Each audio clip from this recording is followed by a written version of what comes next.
that our message to the world is monotheism and hardcore monotheism. There's softcore monotheism, which is that there's one God in the category of gods. There's one. Hardcore monotheism is that God is one. There's nothing but God. We're inside of God right now. We are an extension, so to speak. Like a flame and like the light that emanates from the flame, that's creation. Like the sun and the rays of the sun, the rays are the part that we are, creation. But creation is absolutely, intimately connected with the Creator and with necessity. And then we explained as how does creation therefore exist? If we're part of the one, like Rabbi Dober always says, you're someone. You're some of the one. You're a masterpiece, a piece of the master. So that's all true, and it's cute and it's sweet. But how do we, as finite beings, not get totally burned up in the infinite light? So this is what we're talking about now.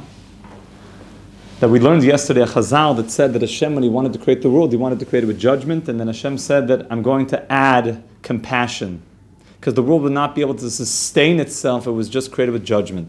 The simple meaning of that is that if God judged everybody so severely for every move, then lightning bolts would come out of Shemayim, and that would be it. After you take one pea from the carrots on Shabbos, Boirer, don't play games, Yankib. That's it. So, Baruch Hashem added rachamim, added compassion, that He allows for people to do tshuva. But we said on a deeper level, how could God have, if you've been with us so far, how could God create with din? We said din, judgment, gevura, is holding back. How do you create, how do you give by not giving? By holding back. And therefore we explained, okay, this is like a deeper point, that Hashem is this great light. And light is obviously just an analogy. Hashem is not light. Hashem is beyond. Light is an analogy. It's conceptual. But light represents, like you know when you say that this person has so much light on her face? She's filled with light. Matisyahu, do you mean that they have like, a spotlight on their face, or they put too much coconut oil on, and it's like a bit shiny on their face? Is that what you mean? They have a lot of light shining on their face? What do you mean when you say it? They have a lot of light in their eyes. What do you mean when you say that? Or you say they're lichtig, they're filled with light. You don't mean that there's actually some level of physical light. You're trying to describe something spiritual. And when you say somebody is just like their face is dark, sadly, their eyes have been darkened. You don't mean actually they could have blue eyes, but they feel like very dark. What you're describing is that something is, so to speak, spiritually dim. And when you say they have a lot of light, what you're referring to is that spiritually they're very open. There's a lot of lichtigkeit. The usage of light is an analogy to try to describe something spiritual. So when we say that Hashem is this great light, what we're describing is this energy, this goodness.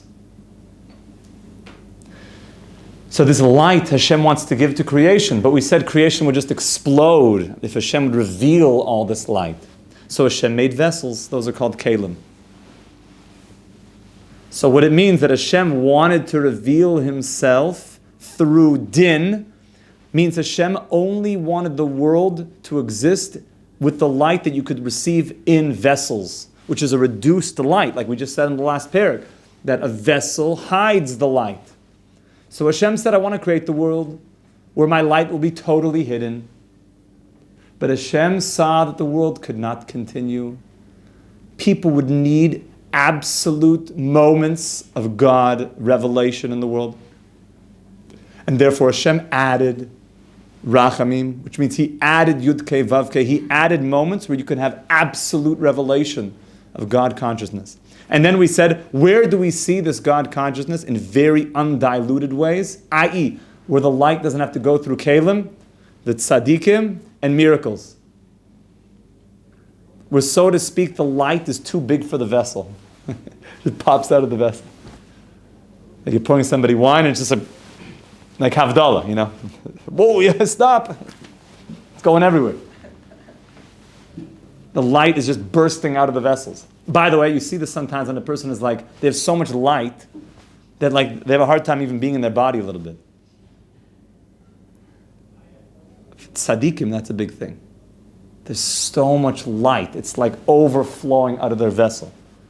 Daniel. Does it require light to see the light also?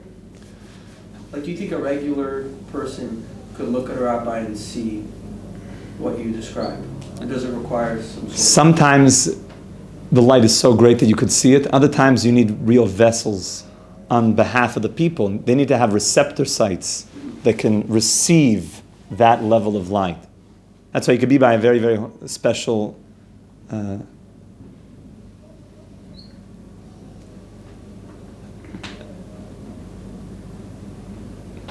you could be by a shir. You could go to a shir that makes so much sense. It's so obvious. It's so clear. The points being made. The authenticity of Torah. Crystal clear.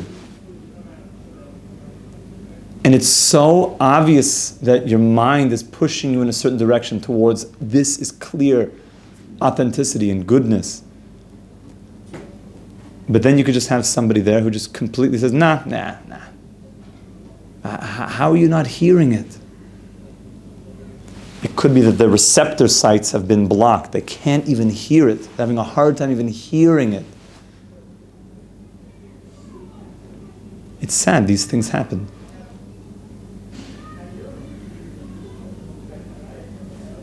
Yeah. How do we open and expand our receptor size? Yeah. So you have to clean up the vessels, to clean up your kalim and build bigger kalim. One of the ways is to mikveh. Mikveh cleans the kli. It cleans up the kalim. Tikkun klali, saying tehillim. Working on your midos. If a person has an anger problem, anger has a way of totally obscuring a person's reality and their ability to function as a healthy human being. Jealousy. The inability to feel happy about someone else's success. So the whole time their mind is like, it cannot receive because there's a conversation in their brain about, I gotta get this and this and this. So the receptor sites are just filled up. Taivas. Kina, taiva, kovad, our sages teach us that there's three things that completely bring you out of the world, that your receptor sites have like been disactivated until you reactivate them. Kina, jealousy, taiva, just base, oftentimes unhealthy sexual desires, which is, they rob a person of their just well-being. They're just on a person's mind all the time. And covered, the chase after honor is the word, but there's probably a better way to describe it. The pursuit of prestige status, status for just look at me, status for status sake, as opposed to the chase of honor for Hashem, that there should be honor of the Torah in the world. You know, why are you making a siyum? You know, don't tell anybody that you finished the entire of Shas. And maybe it's better, don't let anybody know. No, we say that it brings great honor to God when you stand and you speak in front of a group of people and make a siyum on the completion of the entire Torah. That you're bringing God consciousness into the world. so covered for unhealthy honor, unhealthy prestige and status for its own sake.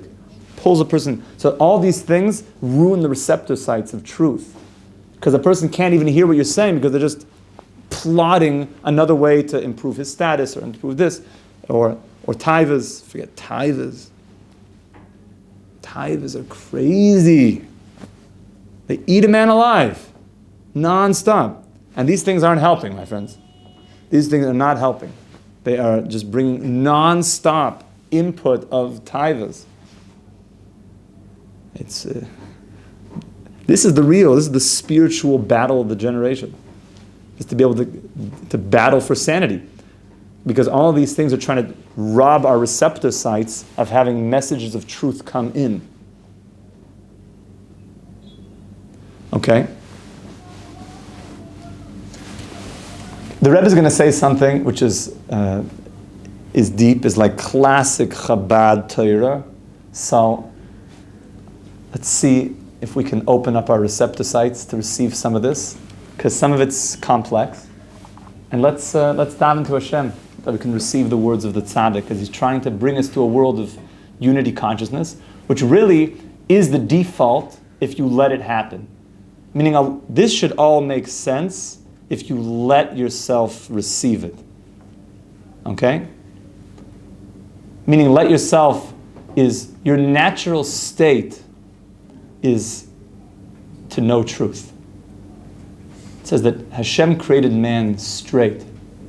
But we went along, v'heim bikshu cheshbonos rabim. We went along and we started to become complex. We complicated things. The human being in the natural state is good. Is good, contrary to those that say that naturally we are sinners. We are not. We are good. We have a Yetzer Hara, we have an animal soul that gets into our brain.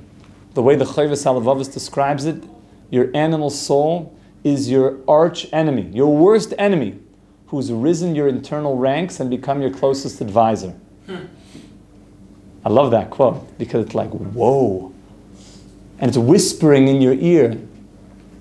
It reminds me of this OG guy named Jafar, if you know who that is. From Aladdin. Oh yeah. From Aladdin? Okay. You're like, did he really say Jafar? Yeah. I did. You know, like that, bad guy, do it. And oh, it must be in my best interest to do that. So that's the nature of the Yetzer Hara, is he's whispering in your ear, telling you, I'm your closest advisor, do this. But you don't realize, he's infiltrated your internal ranks. It's an imposter. Be careful. So the Yetzer Hara has convinced us and made us complex. But the natural state of, and this is so important, it's such an intellectual point if you can grasp it, is that God is simple. He's one. Which means God is the ultimate in simplicity. He's not complex. So the more that you become simple, not so simple to do in a complex world, the more that you become simple, the more you're coming close to Hashem, which is not so simple. Oh, like tamim. That's right. Tamim tiyum Hashem Aleichem. Yaakov ish tam. The greatest accolade of Jacob, our forefather, is that he was tam. He was simple. That's right. Now, simple doesn't mean, we don't call naive simple, by the way. For the Jew, naive is, excuse me for saying, almost a dirty word. We never respected just, I don't know what's going on, doesn't matter, I prefer to be naive. What was that pill the guy could have taken? I think he did take it. Blue one or the red one? What was the one that's I go back to the matrix, eating my steak? One. The blue one is just the naive pill. Don't tell me about the real world. That was the blue one? Just take the pill and forget any of this happened. Naive, like a saint, he's above, he doesn't know what's going on. We don't respect that. You got to know what's going on. And with all the complexness, remember the simpleness and the truth of God's unity. That's why the Baal Shem Tov, used to daven when he was little from a simple prayer book. Like the ones we have on the shelf. And then when he got older, he started to daven from a kavanah siddur. Kavanah is with all the names of God. You open up a page, it says Baruch, and then it just says Yud Kei Vav Kei like 5,000 times. You're like, what? Like, what do you do with this? Like, they didn't even know what way to hold the thing. And you're like, okay, I guess there's a lot more going on in Baruch than I realized. And he was davening like that. And then when he got older, he went back to davening from a simple siddur. Just like a tinak, But you understand, his simple davening wasn't so simple at that point. It was simple, it was back to Baruch. But he knew what Baruch meant. That he was less complex, you understand? So the highest level of simplicity is complex, but it's simple. Okay? So let's go into something which is complex, but also very simple. V'hine al ze amru b'zoyar. It says here in the Zohar, de la'ela b'sitra de kedusha, up there in the world, on the side of kedusha, the kedusha ilah is yamina is smala. There is the right and the left. Meaning, you might think that right, i.e., Hashem's act of giving, and left, Hashem's act of restraining the light, that only exists down here. No, even up there, Hashem's energy of giving and restraining, i.e. giving, spreading forth, creating a world, and the restraining of not revealing too much, that a world should explode based on the power of the oneness of God. Because the Zohar says a very important thing. Ant chad v'loy b'cheshbon. Hashem, you are one, but not one in a sequence of numbers. When we say that God is one, I want you to remember the following. This is actually, that we came down to this world to hear this Zohar is already enough. When the Zohar says God is one, the Zohar points out, God is one, but not in a sequence of numbers. Because in a sequence of numbers, is one a big number or is one a small number? Not such a trick question. How much do you want to have in your bank? One or something more? Something more. Something more. One in your bank account is a small number. But one in the spiritual world, is it a big number or a small number? Infinitely big. It's the biggest, because one means one and nothing else. So one in the physical world is small, because one in the sequence. But one in the spiritual world is one which is exclusiveness. It's one. It's a very important Zohar. When we say God is one, it means one, exclusive oneness. So as Hashem in the oneness is spreading forth and revealing Dahainu chesed v'gevura, perish the shteim hein midois elokus lamala miseicha hanivroim, the hasagosim.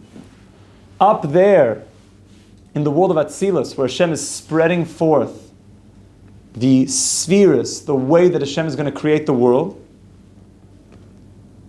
which is beyond the way that we can understand as finite beings. And in that world, the iu v'garmu echad v'olam atzilus. In that world, this is important, Hashem, who is the light, and the light coming into the vessels, i.e., God's act of giving and God's act of restraining, in that world, it's all one. Meaning, the light, Hashem, and the vessel, which is made out of light, which is revealing giving or revealing withholding, restraining, it's all one. We can't understand that because we live in a finite existence. And then he goes on to explain, Va'af hasagas Moshe Rabbeinu alav shalom, even Moshe and the other prophets, b'nevuosai loy haisa ba'olam atzilus. Their prophecy was not in the world of Atzilus, it was in the world of Bria, which means they saw spiritually. They had spiritual visions of the unity of God, of Atzilus, as it's cloaked in the world of Bria. Even if you're just hearing these ideas for the first time, You're going to be working on these ideas for the next 120 years, B'ezrat Hashem. And then we're going to be working on these ideas for eternity. So a little bit, we're just wetting our feet here, okay? We're just simple Yidden trying to wet our feet a little bit in these concepts. And this all comes back to us having a responsibility of a constant mitzvah of the unity of God at every single moment, which we, in a specific way, focus on when we say Shema. Okay? That's the context of what we're doing.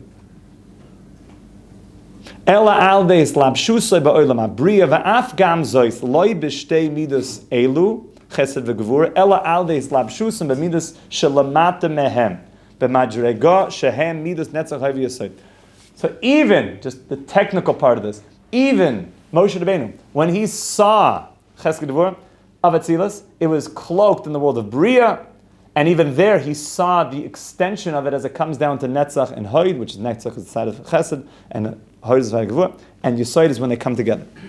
Kamaish Kadu B'Shar Nevuah, Rak, Shematan Scharn Shel Tzadikim Began Eden.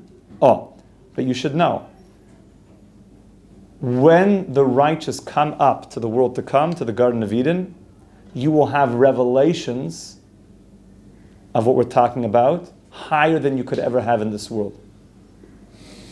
Who has sogas his spash the sachias, the or hanimshach mishtei midas elu, chesed v'gevur, v'hu mozen, lenishmas hatzadikim.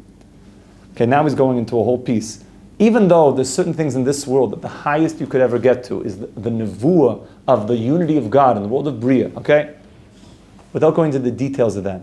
But it means you can go really high, but your finite mind can only take you to such a level of unity.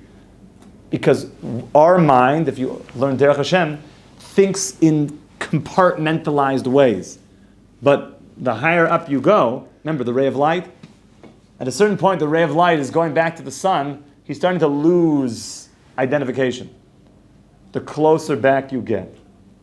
So as we're making this journey back, you start seeing higher and higher things, but there's only a certain level that you can get to without losing full identity. But once you get into the Garden of Eden, you don't have a body anymore. So you're not limited by as much finiteness. And you could have much greater revelations of unity consciousness.